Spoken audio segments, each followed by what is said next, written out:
Halo teman-teman psikologi, kembali lagi ke Tanya Kelimas edisi UAS. Dalam video kali ini, kita akan melakukan Q&A dengan tutor ClickFit MPASI 1 kita.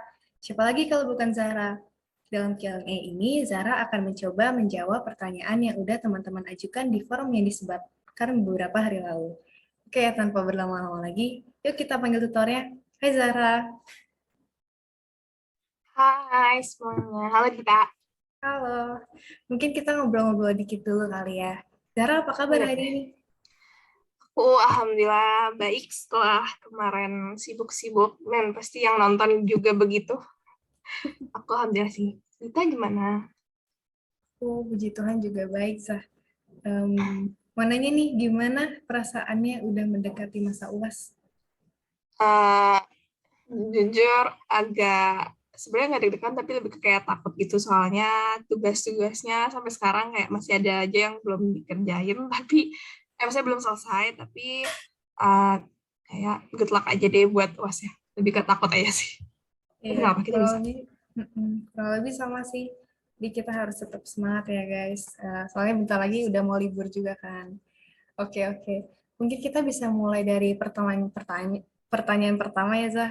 Ada nih Iya boleh. teman kita yang masih mau minta tolong soal perbedaan gimana sih cara ngafalin teknik statistik untuk setiap pasangan variabel. Oke, jadi untuk untuk analisis statistik sendiri kan ada 4 ya, ada Pearson, terus sisanya alternatif Pearson, yaitu Spearman, point biserial, sama P-coefficient. Gimana cara bedainnya dan gimana cara gampang ngafalinnya? Kalau aku sendiri, aku tuh selalu ngurutin gitu loh.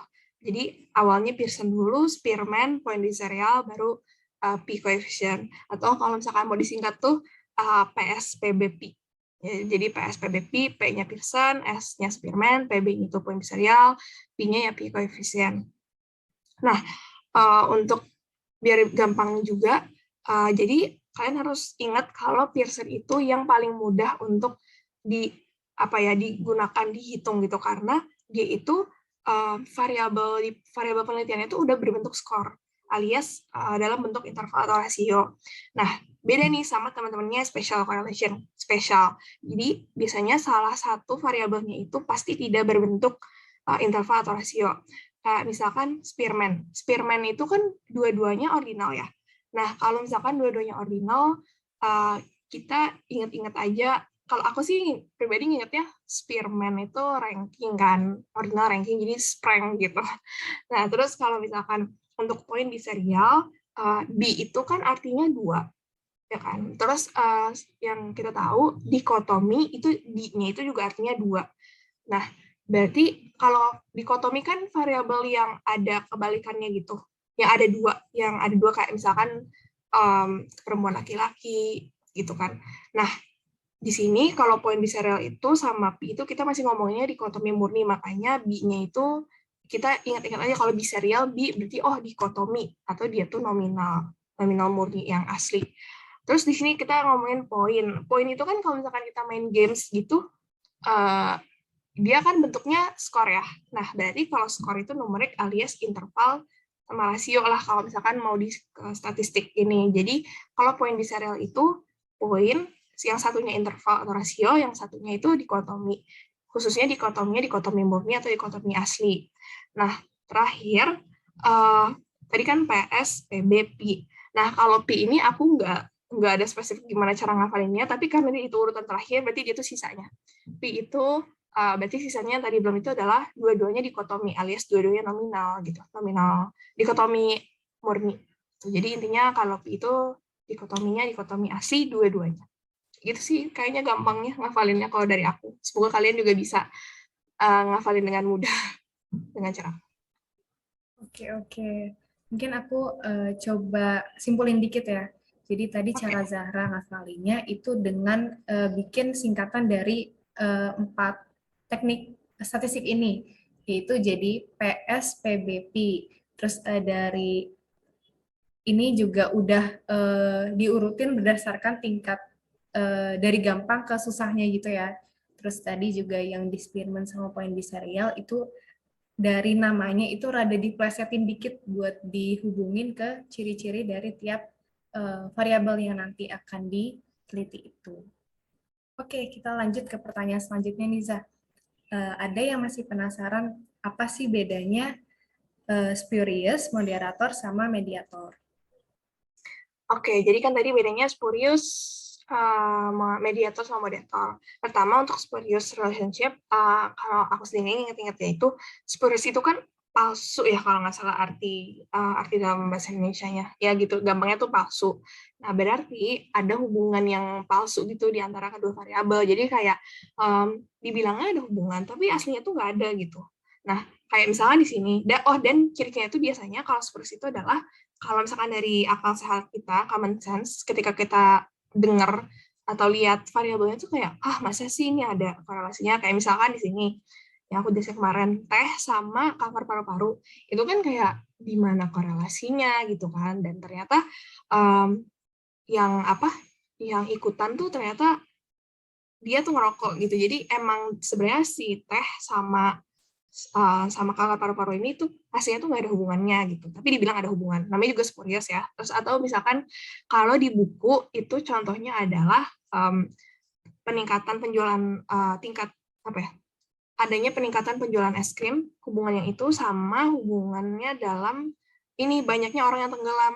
Itu kan kalau pas dilihat-lihat lagi ternyata ada third variable yang yang ternyata bikin mereka berdua tuh meningkat gitu. Kayak misalkan emang itu tuh lagi summer, lagi panas-panasnya, jadi orang makan es krim dan banyak yang berenang jadi tenggelam. Jadi sebenarnya antara penjualan es krim sama uh, orang tenggelam tuh nggak ada hubungannya, palsu, spurious.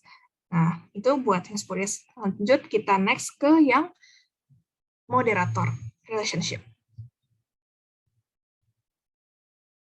Nah, oke. Untuk yang untuk yang moderator relationship, kalau aku sendiri gampangnya itu ngelihat keyword moderator itu kan tergantung ya.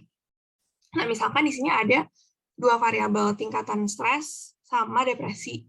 Nah, tingkatan stres sama depresi ini tuh kayak dipengaruhi sama third variabel, misalkan kerabat, support dari kerabat atau support dari orang tua.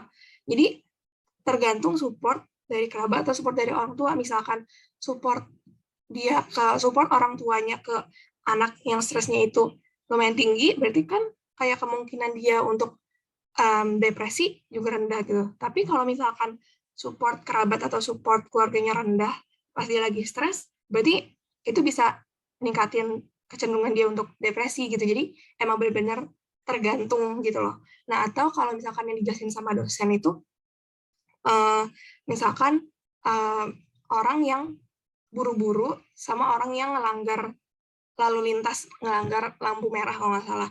Nah, di situ kan tergantung ada polisi atau enggak. Kalau misalkan ada polisi, kecenderungan mereka buat melanggar lalu lintas itu kecil kan, karena ada polisi. Tapi kalau misalkan nggak ada polisi, kecenderungan mereka untuk melanggar lalu lintas itu tinggi. Jadi benar-benar kata kuncinya kalau moderator itu adalah tergantung.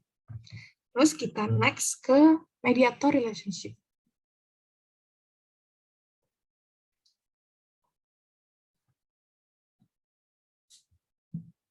Oke, kalau mediator itu kita pakai contoh yang tadi deh.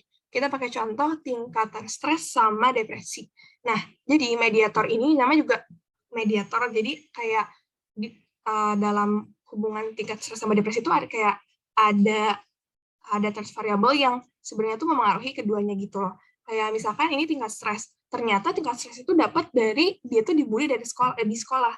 Dan dibulinya ini tuh juga ternyata kayak memengaruhi depresinya dia gitu. Ya namanya orang dibully ya pasti stres dan kayak makin putus asa gitu lah ya. Makanya si tingkat stres sama depresi itu bisa berhubungan gitu karena adanya faktor bullying di sekolah ini gitu. Itu sih Dit, kira-kira ngerti nggak kalau dari gitu sendiri? Sangat bisa dipahami sih, Zah. Ini mungkin aku coba simpulin dikit ya. Jadi di antara spurious, moderator sama mediator ini, itu dia di antara hubungan dua variabel, itu ternyata dia ada hadir variabel ketiga yang kalau di spurious itu bikin kayak hubungan antar variabelnya tuh terkesan palsu, terus kalau di moderator itu memperkuat atau memperlemah hubungan antar variabel. Terus kalau di mediator ini tuh dia jadi penghubung antara hubungan dua variabelnya ini gitu ya, Sa. Betul banget, Pit. Oke, Sa, kita mau lanjut nih ke pertanyaan selanjutnya. Ada nih yang nanya apa sih bedanya partial, part, dan multiple? Oke, masih belum jelas ya berarti partial, part, sama multiple. Oke. Oke, jadi kan tadi bedanya partial, part, sama multiple. Pertama kita ke partial sama part dulu biar lebih gampang gitu. Nah, kalau dari bedanya sendiri sih sebenarnya, jadi kalau parsial sama part kita lihat namanya deh. Kalau parsial di sini kan berdasarkan kayak diagramnya gitu kan kayak semua garisnya tuh terpenuhi gitu lah ya, kayak lengkap gitu. Sedangkan yang part itu ada yang hilang gitu, satu. Nah, jadi kalau parsial itu yang lengkap, kalau part, gambarnya parsial itu yang lengkap, kalau part itu yang cuma salah satu gitu. Nah, untuk contohnya sendiri, misalkan yang parsial, ada hubungan, misalkan lagi penelitian hubungan antara ukuran sepatu sama tingkat vocabulary. Nah, ternyata ada third variable yang memengaruhi kedua variabel tersebut, yaitu usia. Nah, di sini usianya itu mau dikontrol gitu loh sama si penelitinya. Nah, karena dia itu bisa memengaruhi kedua variabel tersebut. Misalkan semakin besar usia kan soalnya tingkat ukuran sepatunya itu kan bisa makin besar. Terus semakin kita dewasa atau semakin besar usia juga, tingkat vocabulary kita tuh meningkatkan. Nah, untuk yang part, itu sama kayak tadi contohnya yang tingkat ukuran sepatu sama vocabulary, tapi di sini yang mau dikontrol itu adalah frekuensi dia baca buku. Frekuensi para sampelnya itu baca buku. Jadi, kalau baca buku ini kan cuma mengaruhi si tingkat vocabulary, sedangkan tingkat ukuran sepatunya enggak. Jadi, kalau yang part ini cuma third variabelnya cuma memengaruhi salah satu variabel yang diteliti aja, kalau parsial itu dua-duanya. Itu sih gampangnya. Terus kalau yang multiple, kita next ke yang multiple. Nah, multiple itu intinya adalah kita itu, kalau misalkan tadi soal gitu, kita pengen neliti lebih dari 3 variabel. Nah, berarti kita pakai multiple correlation. Karena di sini tuh contohnya misalkan, kalian tuh pengen neliti prestasi akademik, sama motivasi, sama intelijensi. Nah, itu kan lebih dari 2 variabel, berarti kita pakainya multiple correlation. Itu sih gampangnya. Semoga bisa dipahami. Oke, aku coba simpulin lagi ya. Jadi kalau part sama partial ini tuh sebenarnya rada mirip sama yang tadi spurious mediator mediator, tapi dia lebih ke gimana dia jadi kontrol antara dua variabel yang diteliti.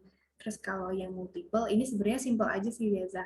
Jadi dari awal peneliti itu emang udah mau meneliti lebih dari dua variabel gitu. Jadi makanya namanya multiple gitu kan ya.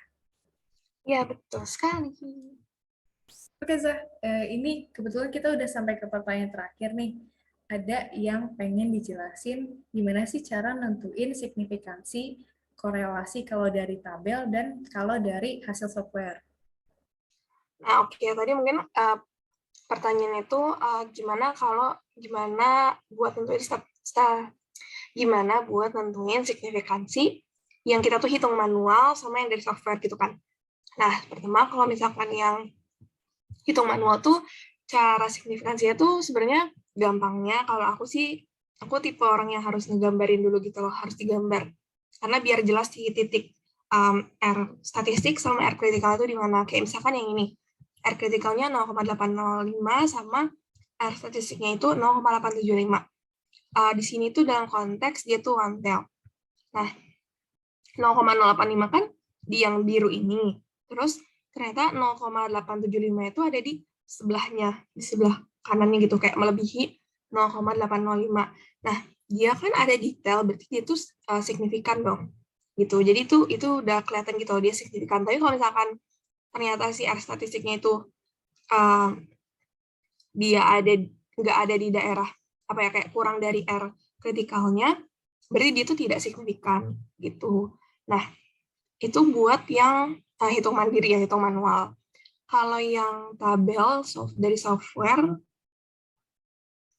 nah untuk yang tabel dari software, ini sebenarnya bisa dibilang lebih mudah karena kita tinggal ngelihat baris seek, kelihatan kan ya? Ini seek yang two-tailed di sini, dan kita ngelihatnya itu hasilnya yang variabelnya tuh berbeda gitu. Misalkan yang di sini kecerdasan sama prestasi belajar, atau prestasi belajar sama kecerdasan, dia kan signifikansi yang ada tulisan two-tailed-nya itu kan 0,04.